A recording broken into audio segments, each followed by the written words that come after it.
नमस्कार, बहुत स्वागत है आपका। इंडिया वॉइस देख रहे हैं आप और मैं हूं आपके साथ शिवम सोनी। उत्तराखंड में आबकारी नीति को लेकर सियासत पहले भी होती थी, अब भी हो रही है।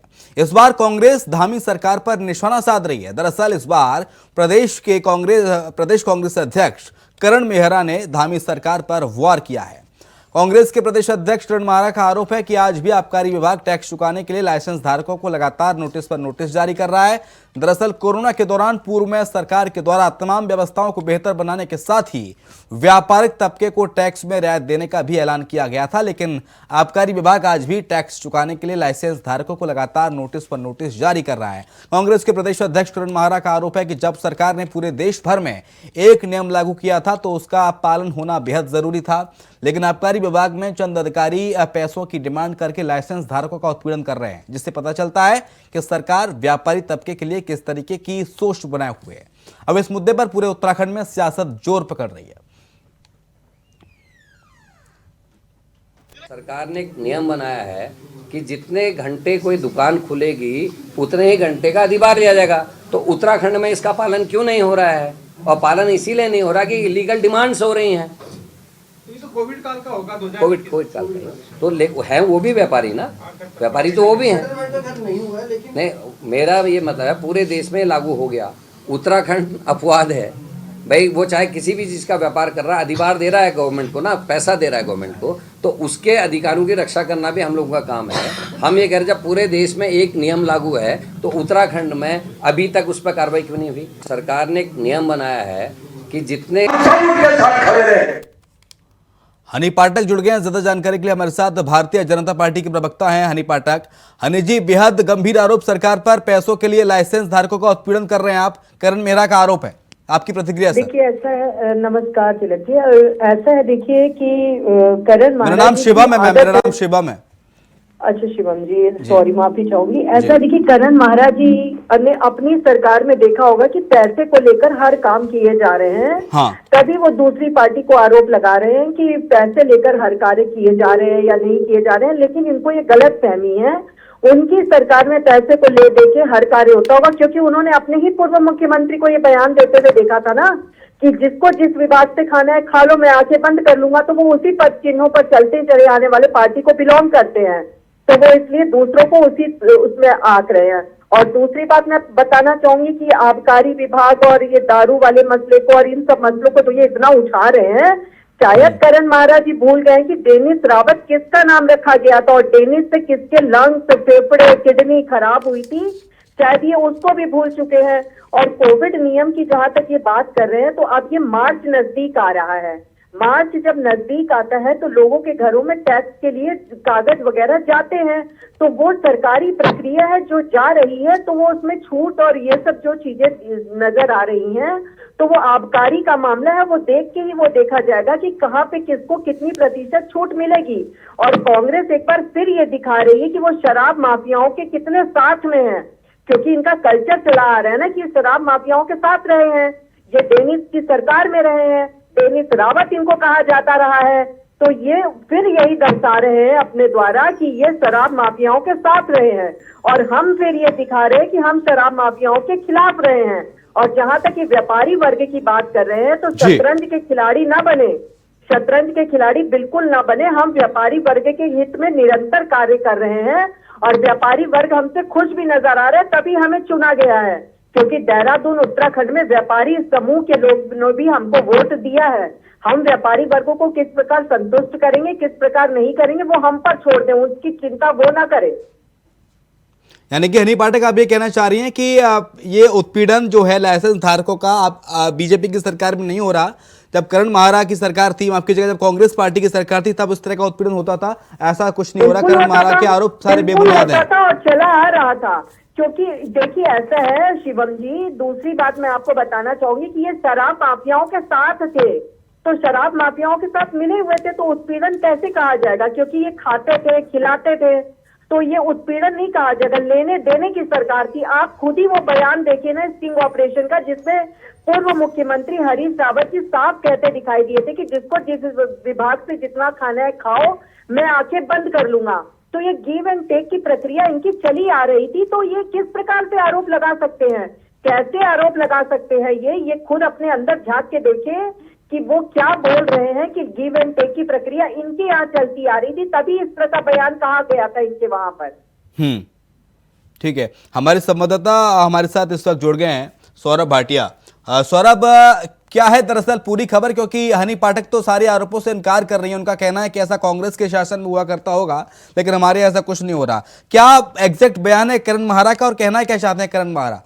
देखिए, कोरोना काल के दौरान सरकार के द्वारा एक निर्णय लिया गया था, दुकानों का जो शराब की दुकानें थी उनका टैक्स जो है वो माफ किया जाएगा जब तक जो दुकानें बंद रहेंगी। लेकिन सरकार के द्वारा उस आदेश के बाद जो अधिकारियों ने उनका अनुपालन तक नहीं किया, जिसके चलते जो तमाम लाइसेंसियों की आरसी तक कट गई है, उनको जो पैसा भुगतना पड़ेगा। ये विभाग का पहले ये निर्धारित हो चुका है। हालांकि जो एक तरफ जहां सरकार ने घोषणा की थी, उसके बावजूद अब तक जो है उनको उस चीज की रियायत नहीं दी गई है, जिसको लेकर करण महारा ने बाकायदा कल जो है ये बात कही थी कि उन व्यापारियों से जो लाइसेंस की फीस जो वसूली जा रही है, अवैध रूप से वसूली जा रही है, दबाव बनाया जा रहा है, जिस पर जो है बीजेपी के लोगों ने चुप्पी साधी हुई है, सरकार ने चुप्पी साधी हुई है। जी मैडम, जब फीस वसूली जा रही है अवैध तरीके से, तो उस पर फिर आपको बोलना भी चाहिए। ऐसा क्यों किया जा रहा है सरकार की ओर से? पर डिबेट में आपसे आती नहीं। और दूसरी बात मैं ये कहना चाहूंगी आपसे कि मैंने अभी यही कहा ना बयान में अपने कि मार्च जब नजदीक आ रहा होता है तो विभाग अपनी नोटिस देता है हर व्यक्ति को। वो आबकारी की प्रक्रिया होती है, तो वो नोटिस आ रहा है, वो उनकी प्रक्रिया के तहत आ रहा है। हमारे घर भी नोटिस अगर आएगा तो वो उनकी एक प्रक्रिया होती है, वो भरे उसको नियम के विरुद्ध चलेंगे तो वो उनका घाटा होगा। नियम के एकदम साथ चलेंगे, नियम के अनुरूप चलेंगे तो किसी भी प्रकार का मुश्किल का सामना नहीं करना पड़ेगा। मेरे हस्बैंड ITR भरते हैं, कोई भी प्रकार का नोटिस उनको आज तक नहीं आया है। अगर देखिए नियम के खिलाफ जाएंगे तो भुगतना तो पड़ेगा, और नियम अनुसार चलेंगे तो किसी भी प्रकार की मुश्किल का सामना नहीं करना पड़ेगा।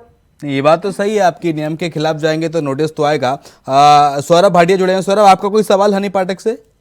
बिल्कुल, देखिए मैडम, जिस तरीके से पहले सरकार ने कहा था जो लाइसेंस होता है शराब की दुकानों का, उसके लिए बकायदा ये भी निर्धारित होता है जब तक जो है दुकान वो अपनी मर्जी से बंद करेंगे तो उस पर जो है उनको टैक्स देना पड़ेगा। लेकिन अगर सरकार या जो कोई सरकारी आदेश होता है तो उसका टैक्स नहीं वसूला जाता, ये भी नियम में है।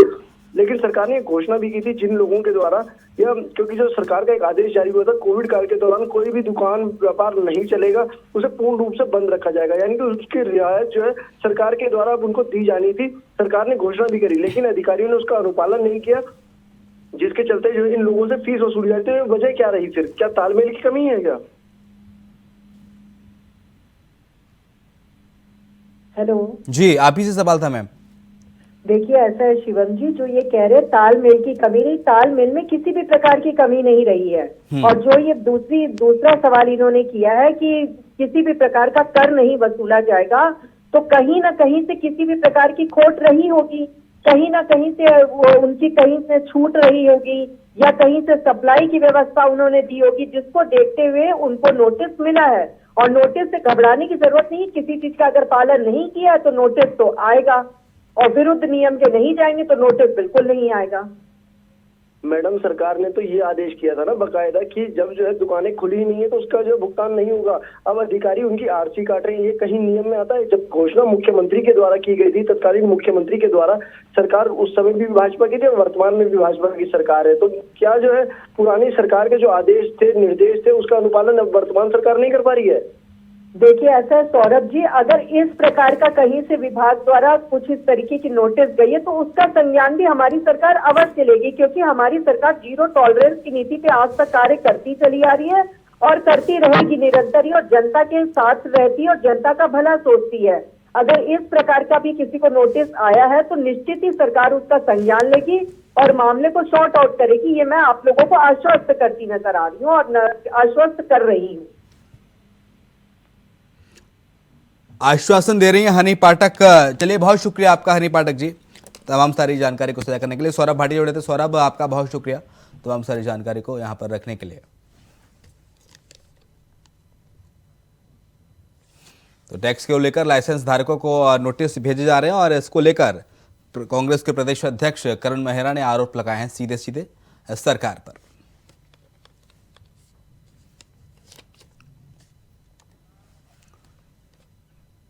मुख्यमंत्री पुष्कर सिंह धामी ने सहकारिता विभाग की महत्वपूर्ण बैठक में केंद्र सरकार द्वारा संचालित तमाम योजनाओं का लाभ किसानों को मिल सके, इसको लेकर गहन मंथन किया है। उन्होंने कहा है कि एप्पल और कीवी के क्षेत्र में काम कर रहे किसानों को सशक्त और बेहतर लाभ दिए जाने को लेकर अधिकारियों के साथ मंथन किया जा रहा है, जिसका लाभ उन्हें जल्द मिलेगा। मुख्यमंत्री ने कहा कि सहकारिता विभाग को और बेहतर बनाने के लिए अधिकारियों और मेहनत करने के लिए भी कहा गया है, जिससे राज्य और केंद्र की योजनाओं का लाभ राज्य के लोगों को मिल सके।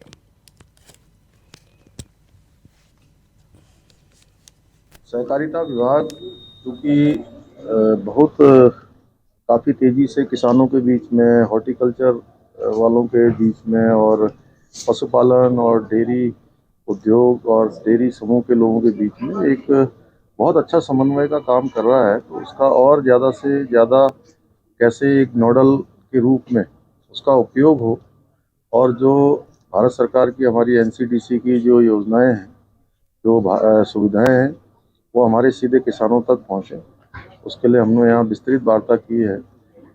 एप्पल और कीवी मिशन में हम लोग तेज़ी से काम करेंगे। उसमें हमारा कोऑपरेटिव डिपार्टमेंट एक नोडल के रूप में काम करेगा। साथ ही साथ आने वाले समय में 50,000 पॉली हाउस हम बनाएंगे, क्योंकि आज किसानों का भी दिवस है। उस दिवस के अवसर पर हम लोगों ने संकल्प लिया है कि राज्य सरकार इसमें काम करेगी। और जो हमारा मैप है, आने वाले समय में राज्य में जो हम बहुत सारे खाद्यान्न, डेयरी उत्पाद जो बाहर से आयात करते हैं, उनको आयात न करना पड़े, बाहर से ना आना पड़े, यहीं पर उनका उत्पादन हो, इसके लिए भी आज बात है। उत्तराखंड में जबरन धर्मांतरण कानून को राजभवन से मंजूरी मिलने के बाद अब इसे राज्य में सख्ती के साथ लागू किया जाएगा। भारतीय जनता पार्टी के प्रदेश प्रवक्ता नवीन ठाकुर ने कहा कि राज्य में जबरन धर्मांतरण की जो शिकायतें मिल रही थीं, उसी को देखते हुए इस सरकार ने कानून को सख्त बनाने का काम किया है।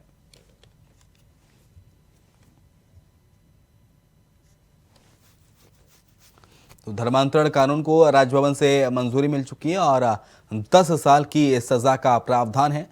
धर्मांतरण कानून पर नवीन ठाकुर का भी बयान सामने आया। प्रदेश प्रवक्ता है भारतीय जनता पार्टी के।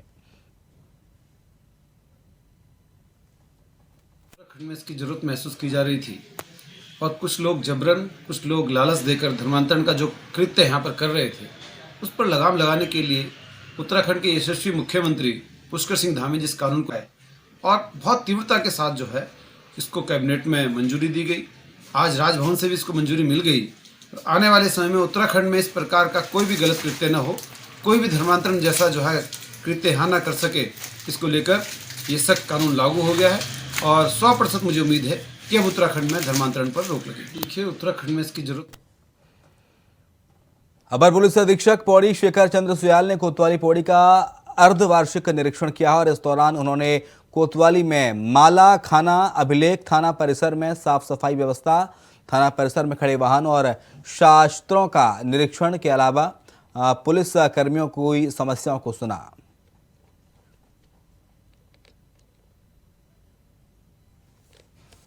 पौड़ी से खबर, जहां पर कोतवाली पौड़ी का निरीक्षण किया गया। कोतवाली में थाना परिसर में साफ सफाई व्यवस्था, शस्त्रों का निरीक्षण के साथ साथ पुलिसकर्मियों की समस्याओं को भी सुना गया।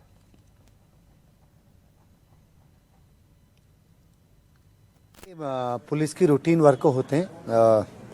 हाफ ईयरली हमें भी निरीक्षण करना होता है, तो चूंकि ज़िले की मेन कोतवाली है, तो आज मैं यहाँ पहुँचा हूँ। काफ़ी हद तक जो फिजिकल इंस्पेक्शन है पूरी बिल्डिंग का, हम जहाँ हमारे सिपाही रहते हैं बैरक का और इंफ्रास्ट्रक्चर वाइज सब कुछ ठीक है।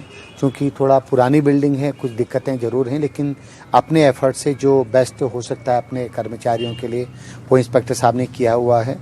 वेपनों का निरीक्षण हो गया, एकदम ओके हैं सारी चीज़ें। बाकी रिकॉर्ड अभी मेरे द्वारा देखा जाएगा। तो अभी तक सब बहुत बढ़िया और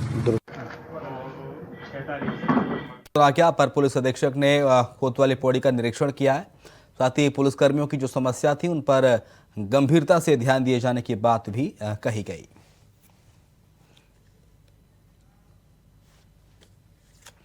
और खबर देहरादून से है, जहां पर 4 आईपीएस अधिकारियों के प्रमोशन की खबर सामने आई है। डीआईजी से आईजी बनाए गए हैं 4 आईपीएस अधिकारी। 2005 बैच के आईपीएस मुख्तार मोहसिन, 2005 बैच के आईपीएस नीलेश आनंद भरणे, 2005 बैच के एसपीएस करण सिंह नगन्याल, 2005 बैच के एसपीएस नारायण सिंह को आईजी बनाया गया है। डीआईजी से आईजी बनाए गए हैं 4 आईपीएस अधिकारी। तो बड़ी खबर राजधानी देहरादून से, 4 आईपीएस अधिकारी को डीआईजी से आईजी बना दिया गया है।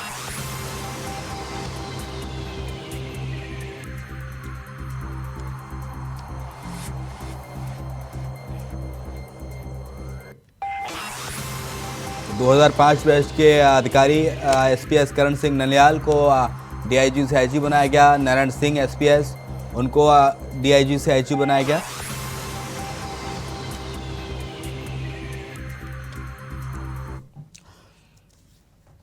बात देहरादून की, जहां पर स्वास्थ्य कर्मियों के लिए खुशखबरी सामने आई है। प्रदेश के सभी वेलनेस सेंटर्स पर सीएचओ की नियुक्ति होगी। 600 पदों पर ये नियुक्तियां होंगी। सीएचओ की नियुक्ति 600 पदों में से 200 लोग मुख्य सेवक सदन में मौजूद रहेंगे। यूएन द्वारा इंटरनेशनल मिलेट ईयर किया गया है घोषित। समाज के आखिरी व्यक्ति तक स्वास्थ्य सुविधाएं पहुंचाने के मकसद से ये नियुक्तियां की जा रही हैं। 820 एएनएम और 1050 नर्सेस की नियुक्तियां भी होनी हैं। आज 3 बजे देश के सभी स्वास्थ्य मंत्रियों की बैठक भी है। भारत सरकार की ओर से कोविड के लिए दी जाएगी गाइडलाइन। ये 3 बजे महत्वपूर्ण बैठक देश के सभी स्वास्थ्य मंत्रियों के साथ होने जा रही है। प्रदेश के सभी वेलनेस सेंटर्स पर सीएचओ की नियुक्ति होगी। समाज के आखिरी व्यक्ति तक स्वास्थ्य सुविधाएं बेहद आसानी के साथ पहुंचें, इसको लेकर ये नियुक्तियां की जा रही हैं। 820 एएनएम और 1050 नर्सेस की नियुक्तियां होनी हैं। आज 3 बजे देश के सभी स्वास्थ्य मंत्रियों की बैठक भी रखी गई है, जिसमें नियुक्तियां होंगी। तो स्वास्थ्य कर्मियों के लिए बेहद बड़ी खबर, बेहद खुशखबरी, अच्छी खुशखबरी। प्रदेश के सभी वेलनेस सेंटर्स पर सीएचओ की नियुक्ति सरकार करने जा रही है। 600 पदों पर सीएचओ की नियुक्तियां होंगी। 600 पदों में से 200 लोग मुख्य सेवक सदन में मौजूद रहेंगे।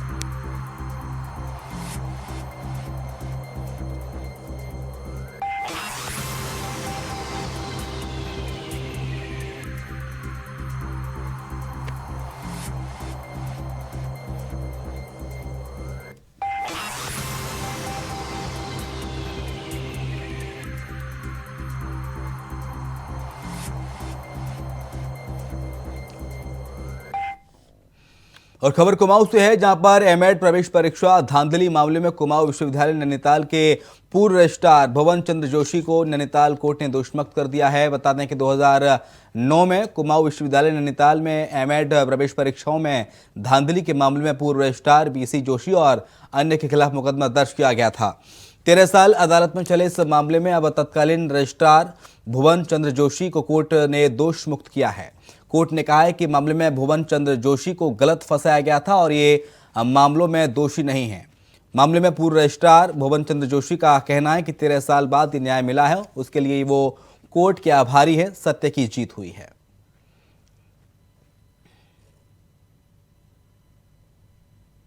मैं माननीय न्यायालय के निर्णय का सम्मान करते हुए और न्यायालय के प्रति आभार व्यक्त करता हूँ, क्योंकि सत्यता को उन्होंने उजागर कर मुझे इस बंधन से मुक्ति प्रदान की है।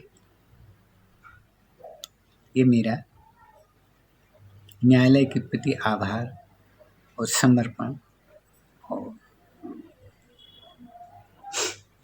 कृतज्ञता समर्पित है।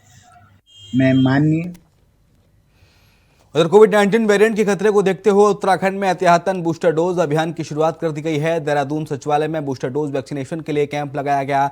सरकारी कर्मचारियों के साथ आम लोग भी बूस्टर डोज लगाने पहुंच रहे हैं। इंडिया वॉइस की टीम ने बूस्टर डोज कैंप का जायजा लिया।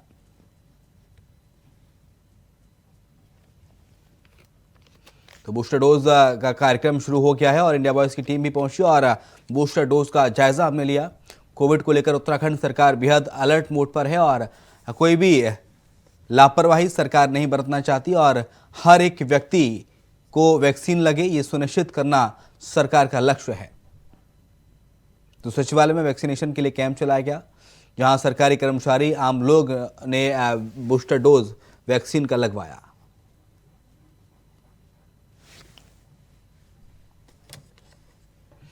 ऑपरेशन इनामी के तहत cyber crime police station Uttarakhand की इनामी के विरुद्ध बड़ी कार्रवाई की गई है और बंद पड़ी बीमा पॉलिसी के नवीनीकरण और प्रीमियम को शेयर मार्केट में लगने की बात कहकर 68 लाख की धोखाधड़ी करने वाले गिरोह के मास्टरमाइंड को उत्तर प्रदेश से गिरफ्तार किया गया।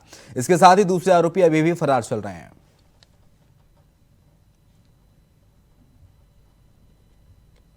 ऑपरेशन इनामी के तहत पुलिस कार्रवाई कर रही है। इनामी बदमाश को पुलिस ने गिरफ्तार किया है। देहरादून से खबर आपको बता रहे हैं।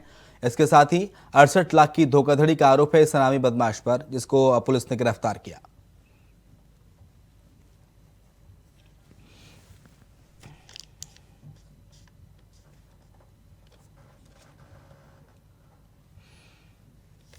खबर राजधानी देहरादून से है, जहां पर उत्तराखंड विधानसभा के बर्खास्त कर्मचारी अपने परिजनों के साथ 5वें दिन भी धरने पर बैठे दिखे, जिन्हें पूर्व में कैबिनेट मंत्री रहे मंत्री प्रसाद नैथानी ने बर्खास्त कर्मचारियों के अनशन को अपना समर्थन भी दिया है।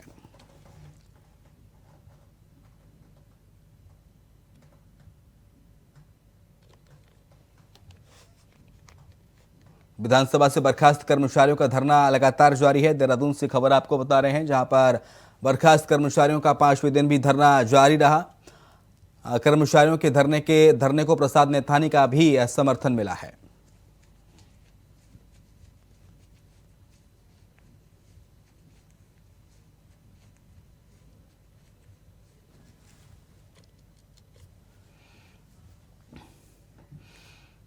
अब बात लक्सर की कर लेते हैं, जहां पर कोरोना के नए वेरिएंट BF7 ने जहां चाइना में तबाही मचा रखी है, वहीं भारत में भी नए वेरिएंट के केसेस मिलने पर हाई अलर्ट जारी किया गया है। एक बार फिर से कोरोना की लहर का खतरा देशवासियों को सता रहा है। हरिद्वार देहात में स्वास्थ्य विभाग ने कोरोना के नए वेरिएंट BF7 को लेकर तैयारी कर ली है। जहां ऑक्सीजन से अटैच 18 बेडों का आइसोलेशन वार्ड बनाया गया है, तो वहीं लक्सर सामुदायिक स्वास्थ्य केंद्र में सैंपलिंग को भी शुरू किया गया है। साथ ही लोगों को स्वास्थ्य विभाग, नगरपालिका प्रशासन और आशा कार्यकर्तियों के माध्यम से अवेयर करने की बात कही जा रही है। जारी की गई है, उसमें मेनली 3-4 चीज़ों में जोड़ दिया गया है। पहला तो फर्स्ट यही है कि मास्क पहन के रखिए, सोशल डिस्टेंसिंग और भीड़ भाड़ इलाकों से ज़्यादा दूर रहिए। सेकेंडली आया है कि जो प्रिकॉशन डोज है जो लोगों को लगनी है, उस पर जोर दिया गया है। तो उसमें हम डाटा का वो पूरा सर्वे कर रहे हैं और हमने डिस्ट्रिक्ट से डिमांड भी करी है कि हमें इतनी प्रिकॉशन डोज चाहिए, और अभी बहुत जल्दी 1-2 दिन में ही हम अपनी CSC, PSC और सब सेंटरों में वैक्सीनेशन स्टार्ट करा देंगे प्रिकॉशन डोज का। कहूँगा कि जिन लोगों को अभी तक प्रिकॉशन डोज नहीं लगी है, चाहे वो कोविशील्ड हो या कोवैक्सीन हो, वो CSC में आके एक नंबर हम डिस्प्ले कर देंगे कि उनसे पता कर लें कि कहाँ का वैक्सीनेशन हो रहा है, जिस कारण सब अपना तीसरा डोज ले लें। और इसी के साथ बुलेटिन में इतना ही। खबर लगातार जारी है।